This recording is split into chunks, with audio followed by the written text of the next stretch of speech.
Today I'm going to show you how you can easily recreate a spooky Halloween look at home. I'm also filming with a B camera with a wide angle lens so you can see everything that I'm doing, where I'm putting the lights, what lights I'm using and so on. Let's just do this.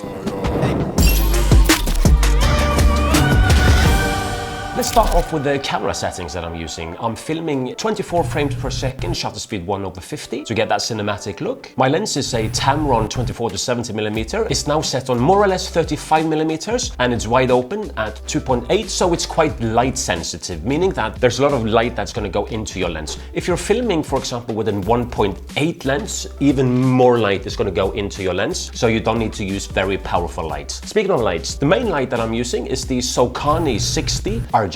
And the cool thing about that one is that it's an RGB LED light, so I can control the lights and the colors with my phone.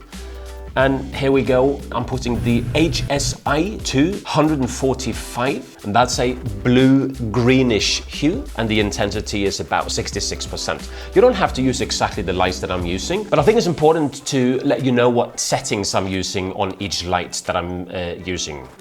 Attached to the main light is a huge softbox. You don't need to use a softbox, but I like to use it because you get this softer look. And I also have a grid on it, meaning the light will become a little bit more directional. It won't flood the scene completely, especially the backdrop that I'm using is now staying more or less black. I mean, now I am in my garage, you know, because that's the darkest room that I have. You don't have to do this in a garage with a backdrop or something like that. You can use this setup in your living room. For example, like the other video that you might have seen regarding YouTube lighting setup. Similar effect could be achieved in that living room using the same lights. However, the background might not be black, depends.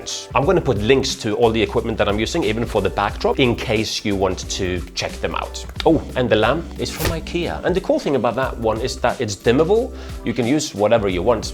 So you see, now we're getting more or less that look that I was trying to recreate. But what I liked about this one is you can dim it all the way down, so you can start to see those glowing, what's that called, things. However, I'm going to fake it a little bit. So I'm going to leave this at its lowest, and I have this little pocket RGB light here set at yellow.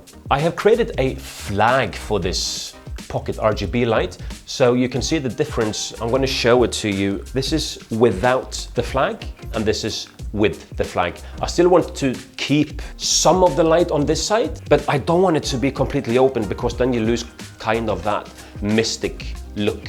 And if I sit down, you can see that it's hitting my face pretty well. I mean, this light could work by itself. You have two lights, one set on hue 145 blue-green, and this one is 2500 Kelvin. That is very, very yellow. If you have another pocket RGB light, they might go down to 2008 or 3200 Kelvin, but that's okay. You're going to achieve a very similar look to the one that you're seeing right now.